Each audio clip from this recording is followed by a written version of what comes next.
Hello అండి, అందరూ ఎలా ఉన్నారు? Welcome back to my channel.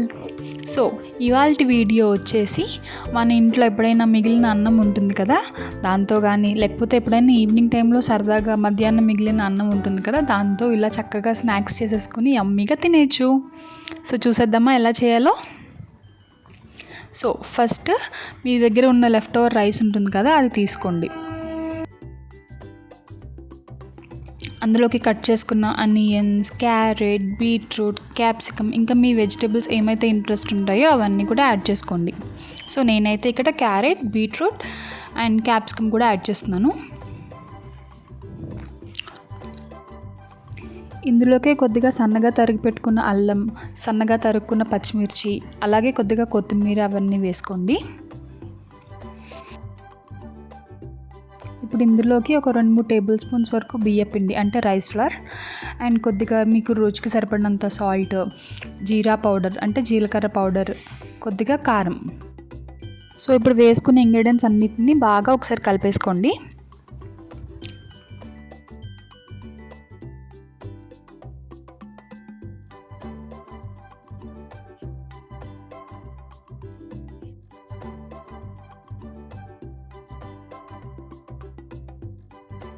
So ఇలా అన్ని ఇంగ్రీడియంట్స్ కలిపేసుకున్నాక ఇప్పుడు మనం 2 చేతులకి ఆయిల్ రాసుకోండి. ఆయిల్ రాసుకుని ఇప్పుడు నేను చూపిస్తున్నాను కదా మీకు వీడియోలో, బాల్స్లా చేసుకుని మనం నార్మల్గా కట్లెట్స్ ఎలా అయితే చేసుకుంటామో అదే షేప్లో చేసేసుకుని పక్కన పెట్టేసుకోండి.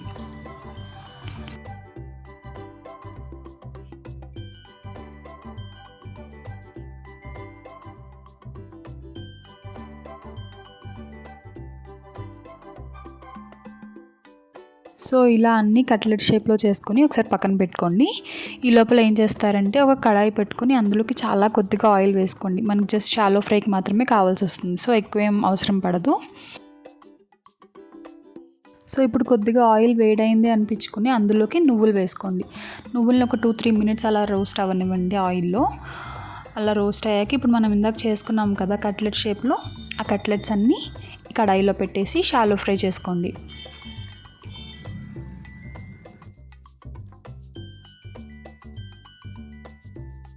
సో ఈ కట్లెట్స్ అన్నిటిని ఏం చేస్తారు అంటే మూత పెట్టేసి లో ఫ్లేమ్ మీద 5-7 మినిట్స్ అలాగే ఉంచేసేయండి. లోపలంతా బాగా కుక్ అయ్యి బయటేమో క్రిస్పీగా తయారవుతాయి. సో 5-7 మినిట్స్ తర్వాత ఒకసారి మళ్ళీ ఫ్లిప్ చేసుకుని అన్నీ ఒక 2-3 మినిట్స్ అలా ఉంచేసేయండి.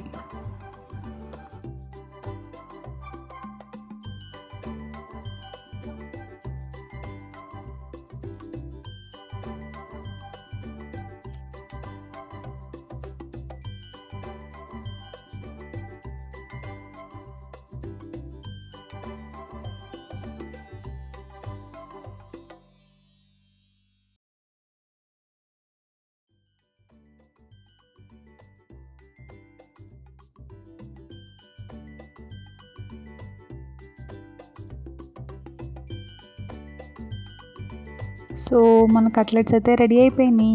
ఇలా అయిపోయిన కట్లెట్స్ అన్నిటినీ ఒక సర్వింగ్ బౌల్లోకి తీసుకుని సర్వ్ చేసేసుకోండి. అంతే, ఎంతో ఎమ్మీ అయిన లెఫ్ట్ ఓవర్ రైస్తో చేసుకునే సింపుల్ రెసిపీ. ఈవినింగ్ స్నాక్గా చాలా బాగుంటుంది కదా. ఒకసారి ట్రై చేసి మీకు కూడా నచ్చుతుందో లేదో నాకు కమెంట్ సెక్షన్లో షేర్ చేయండి. సరే మరి, మళ్ళీ నెక్స్ట్ వీడియోలో కలుస్తాను. Until then please take care. Bye.